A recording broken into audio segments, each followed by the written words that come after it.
The first time I realized my parents didn't trust me at all, I was 16 and they made me sit 3 rows ahead of them at the movie theater on what was supposed to be a date. It sounds small, right? But to me, that was everything.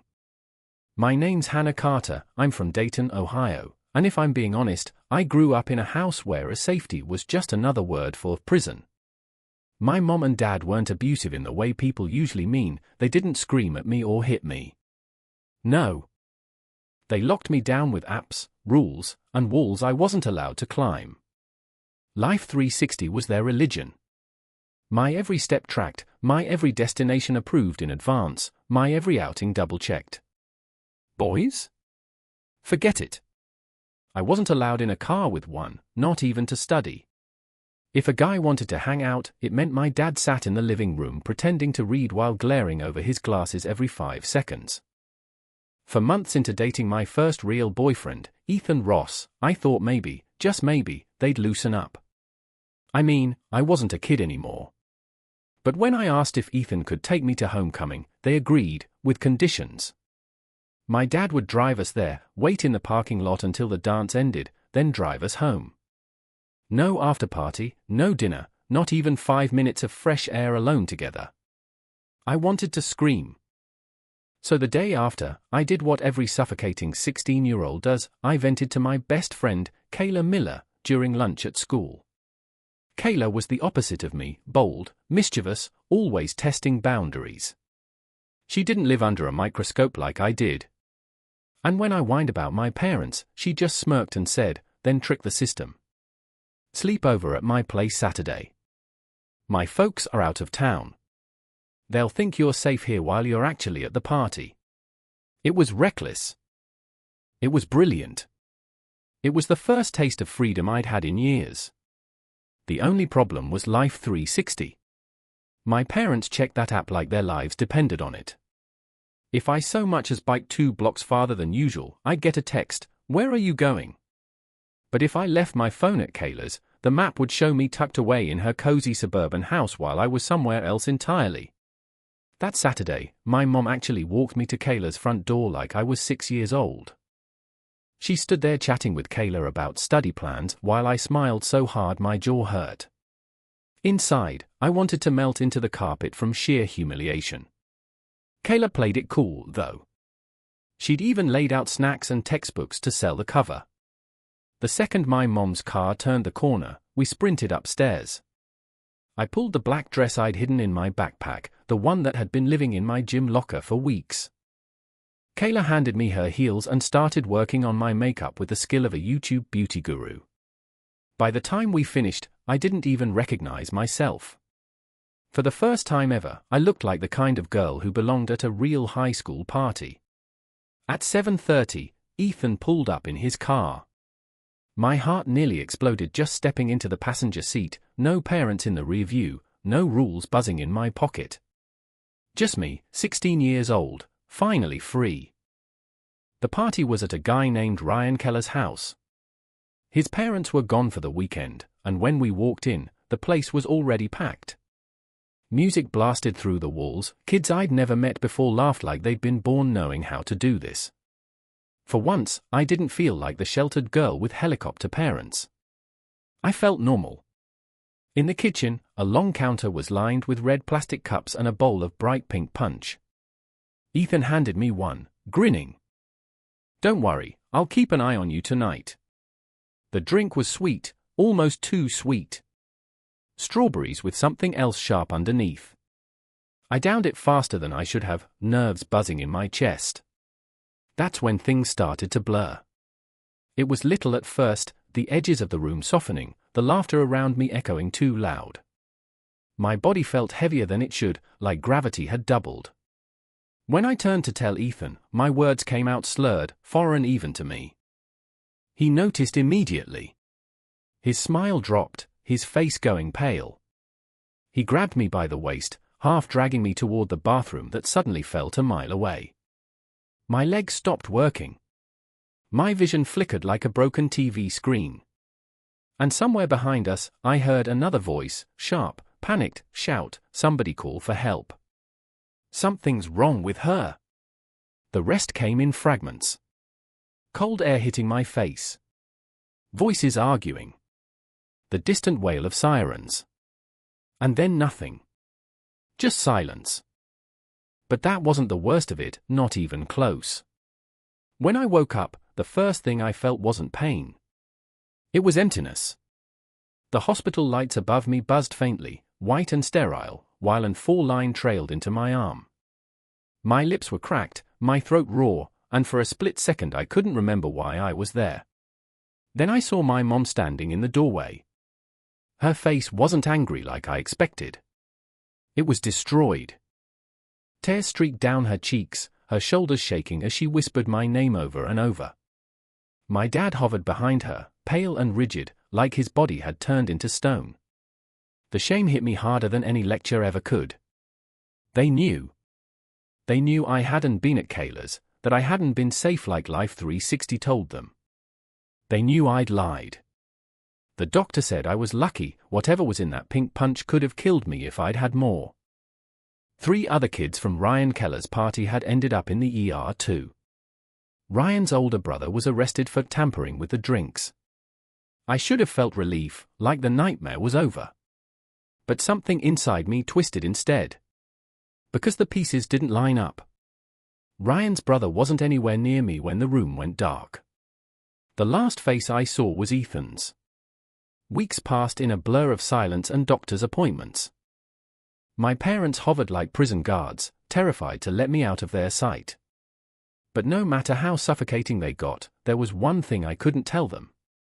The call. It came on a Wednesday afternoon. I was alone in my room, scrolling numbly through homework assignments, when the hospital number flashed across my phone. "Are you sexually active?" the doctor asked gently. I laughed. Actually laughed, like it was the dumbest question in the world. No. Silence stretched on the other end of the line until my stomach dropped. "We think you might be pregnant." The phone slipped out of my hand. I don't remember picking it back up. I don't remember breathing. I just remember my mom's voice floating upstairs, asking who was on the phone, while I sat on the floor staring at nothing. Pregnant. From a night I couldn't remember. My hand shook so hard I could barely type as a text from Ethan popped up, "Movie tonight? I'll pick you up." A week ago, that message would have made me smile. Now it made my skin crawl. Because if the doctor was right, someone at that party had touched me while I was unconscious. And the only people around me when I collapsed were Ethan and his friends. I told Kayla it was food poisoning. I told my parents the hospital had just called about a follow-up. Lies on top of lies, because the truth was too big to fit in my mouth. That night, I locked my door, grabbed my laptop, and started Googling what to do if you were assaulted but don't remember. The answers made me sick. Tests I hadn't gotten in time. Evidence that had already vanished. All I had were fragments. Ethan's texts. Kayla's Instagram story. A hazy memory of red cups and blurred faces. But then I saw it, Ryan's brother was out on bail. The guy the police said was responsible for the punch, walking around free like nothing had happened. My chest tightened. If they'd let him out that easily, what chance did I have of finding the truth? I opened a new document on my laptop and titled it, "Everyone at the Party." Then I started listing names. Every person I could remember. Every face in Kayla's story. Every clue that could lead back to the missing hours of my life. But before I could finish, my phone lit up again. Ethan. Calling, calling, calling. I texted back that I was sick. That I couldn't see him. That I just wanted to be left alone.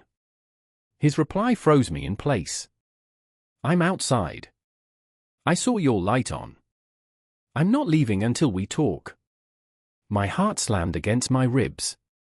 The boy everyone thought was perfect, the one my parents liked, the one teachers praised, was standing outside my house at midnight, demanding to see me. And for the first time since the hospital, I wondered if my biggest mistake wasn't sneaking out to that party. It was ever trusting Ethan Ross in the first place. But that wasn't the worst of it. Not even close. When I was 10 years old, I remember standing in the grocery store parking lot, begging my mom to let me walk to the car by myself. It was only a few spaces away, but she gripped my hand like wolves were circling. "No, Hannah. The world isn't safe," she hissed. I remember rolling my eyes so hard I thought they'd get stuck. The world isn't safe. That was her favorite line. Back then, I thought she was just paranoid. Now, at 16, I was starting to wonder if maybe she was right. Just not in the way she thought. Because the monster wasn't some stranger in a parking lot. It was someone I loved. The night Ethan showed up outside my house, I crept down the stairs, careful to avoid the squeaky step at the bottom. Meeting him in the backyard felt safer than letting him inside, where my parents might wake up. He grabbed my hands the second I stepped into the garden light. "Why are you shutting me out?" His voice cracked, all wounded boyfriend sincerity. But his touch made my skin crawl. "I'm just tired," I whispered. "I don't feel good." He squeezed harder. "No, it's more than that. You've been different since the party. Did someone say something to you?" I pulled away, forcing a smile. "Just school stress." That night, I couldn't stop replaying his words in my head. How did he know I was different? How could he see it so clearly when no one else did? Unless he was the reason I felt different in the first place. The next morning, I scrolled through my old texts with him, looking for something, anything that felt off. That's when I found it. A text sent from my phone the night of the party. "Feeling better. Ethan's taking care of me." But I didn't remember sending it. In fact, I remembered nothing after the room started spinning. My stomach dropped. Someone had used my phone while I was unconscious. And Ethan was the only one who could have typed those words. Over the next few days, Ethan started appearing everywhere. At the grocery store while I was with my mom. At the pharmacy when I slipped in to look for pregnancy tests. Even at the frozen yogurt shop where I worked weekends. Always with that too perfect smile, ordering the same flavor, asking too many questions. "You feeling okay?" he'd ask, eyes scanning my face like he was looking for cracks. "Taking anything new? Vitamins? Medicine?" His concern was suffocating. Sweet on the surface, but underneath, it felt like surveillance. I tried to confide in someone, anyone, but every door slammed shut. My school counselor, Mrs. Benson, brushed me off with a smile. "Oh, Ethan? He volunteers with my church youth group. Such a good boy. You're lucky to have him." Lucky. I wanted to scream. That's when I got desperate. I created a fake Instagram account and started messaging other girls from the party. Most ignored me. Some said they didn't remember much either. But then one girl, Sophie Lane, a junior who'd been sober that night, finally responded. She remembered seeing Ethan carry me upstairs. Her exact words, "I thought he was just helping you lie down somewhere quiet." My chest tightened. Ethan had told me he never left my side downstairs. The lies were stacking up. A few days later, Kayla called me in tears. "I have to tell you something," she blurted. "Ethan's been asking me to keep tabs on you. Like, if you're acting weird, if you're taking any new meds." I thought he was just being caring, but her voice cracked. It's starting to scare me. Pieces that didn't make sense before were finally fitting together. The missing texts. The surveillance. The 40 minutes of party footage where I didn't appear anywhere. And then came the proof I didn't want but couldn't ignore. A video on Ryan Keller's Instagram story highlights. Blurry, shaky, but clear enough to make my stomach turn. Me. Passed out on a couch. And Ethan. Standing right there. Watching. My hands trembled as I hit pause. The boy who kissed my forehead in front of my parents, who teachers praised as polite and respectful, wasn't just my boyfriend. He was my prime suspect. But I didn't know the half of it. Not yet. By Friday night, I couldn't take it anymore. My stomach felt like a knot that never loosened, and every time Ethan's name lit up my phone, my hand shook. I told myself I'd confront him calmly. No accusations, just questions. If I pushed too hard, he'd play the victim again, and everyone would believe him. We sat in his car in the school parking lot after basketball practice. The air smelled faintly of sweat and gasoline, and Ethan's eyes stayed glued to me like I was about to confess to a crime.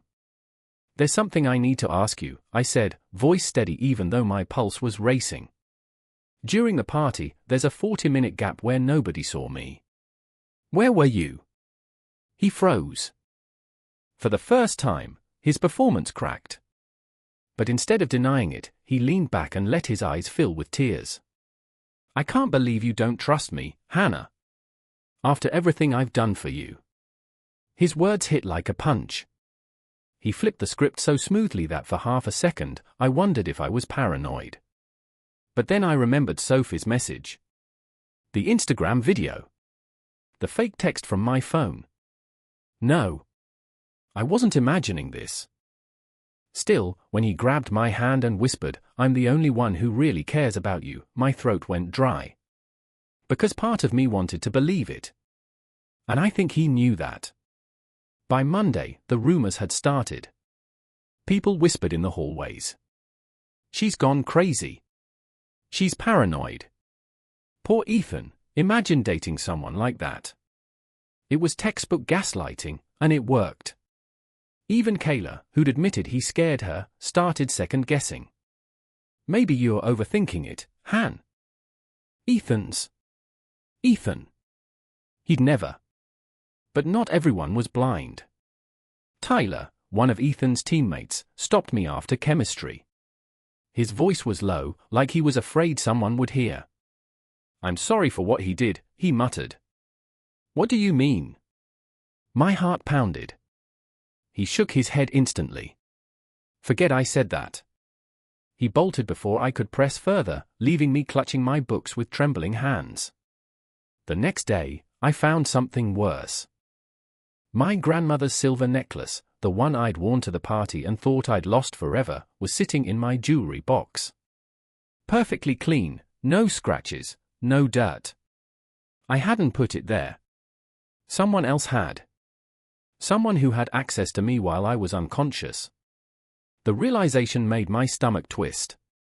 That night, Ethan showed up at my house uninvited again. My mom thought it was sweet, the devoted boyfriend checking on his sick girlfriend. She invited him in, smiling like she'd never been prouder of me. Ethan sat at the dinner table, charming as ever, laughing at my dad's bad jokes, complimenting my mom's lasagna. No one saw how tightly his hand gripped my knee under the table. No one heard the whisper against my ear when my parents turned their backs. "Stop digging. Or you'll regret it." I nearly dropped my fork. The following week, things spiraled.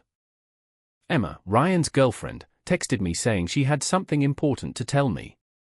We met at the mall, where Life360 would show my parents I was somewhere safe. Her hand shook the whole time.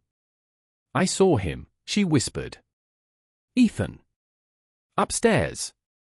He came out of a bedroom adjusting his shirt. I didn't think anything of it until now. I froze. That was the exact time I'd been missing from the footage. But before I could press for more, Ethan appeared across the food court, smiling like he'd just happened to see us. Emma's face drained of color. "Maybe I'm wrong," she stammered. Maybe it wasn't even him. Then she bolted, leaving me alone at the table with Ethan's shadow stretching closer. That night, Kayla FaceTimed me in tears. "I'm sorry," she sobbed. "He asked me to spy on you. To tell him if you were acting weird. I didn't realize how messed up it was until now. Hannah, I think he's dangerous." Her words confirmed what I already knew. This wasn't just paranoia. This wasn't just a boyfriend being overprotective. Ethan Ross had drugged me. He'd lied about it. And now, he was trying to erase anyone who could prove it. But I wasn't going to let him. I was done being the quiet, obedient girl. The only question left was, how far was Ethan willing to go to keep his secrets buried? And the answer came faster than I ever expected. The breaking point came at the basketball game. Ethan caught me alone in the parking lot afterward, his face red, his jaw tight. He grabbed my arm hard enough to leave a bruise, leaning close so no one else could hear. "You're ruining my life," he hissed. "Stop telling people lies. Stop digging. Or I swear, Hannah, I'll make sure no one ever believes you." But this time, someone saw. The team captain, Marcus, walked by at that exact moment. He froze, staring at Ethan's grip on my arm, then shouted, "Yo, what the hell, Ross?" Ethan dropped me instantly, plastering on his perfect smile. "She just tripped." I was helping. But Marcus's face said it all, he didn't buy it. Word spread fast. By the next morning, people were whispering not about me, but about Ethan. The cracks in his mask were widening. Then came Emma's text, "Check his car." She'd borrowed it to move some boxes and found a pharmacy receipt in the glove compartment. Cash purchase. The date and time? Hours before the party. The items? Over-the-counter drugs known to knock people out cold. Ethan's lies collapsed in on themselves. He'd claimed he only arrived at Ryan's when I did. But the receipt proved he'd been preparing something long before that. I confronted him in the parking lot 2 days later, receipt in my hand. His smile didn't falter. That wasn't for me.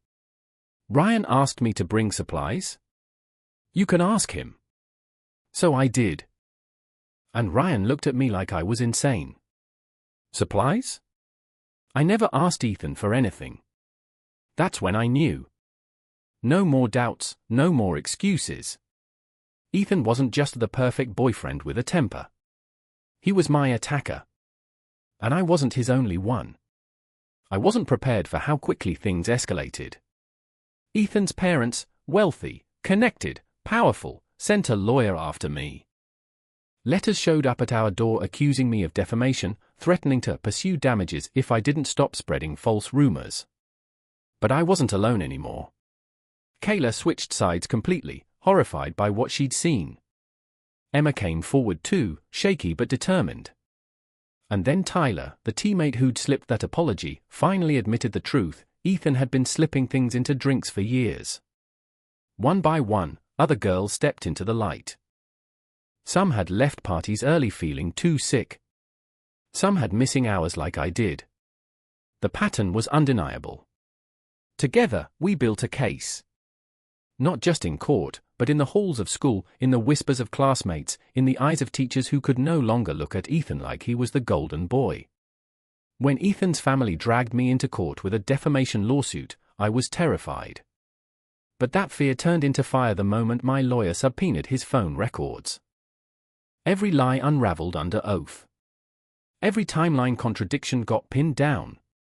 And when Emma testified about seeing him upstairs, when Kayla admitted he recruited her to spy, when Tyler confirmed he'd seen Ethan tampering with drinks, the judge's expression hardened. The case was dismissed with prejudice. Ethan's legal weapon backfired. And then came the final blow. Security footage surfaced of him violating a restraining order, grabbing my arm outside school and whispering threats.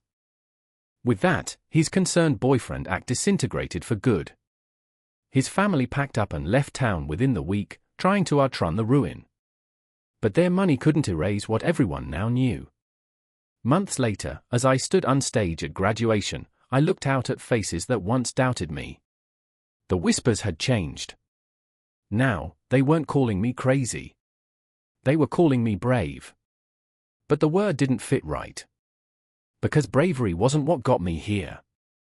Anger did. Desperation did. The need to make sure Ethan could never hurt anyone else did. My parents sat in the front row, pride in their eyes, but for the first time I wasn't performing for them.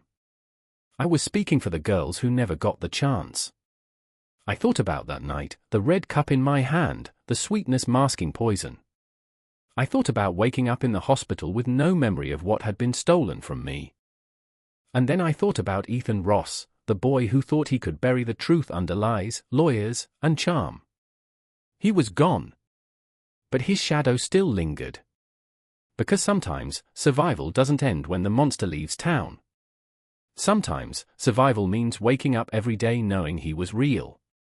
And that he almost got away with it.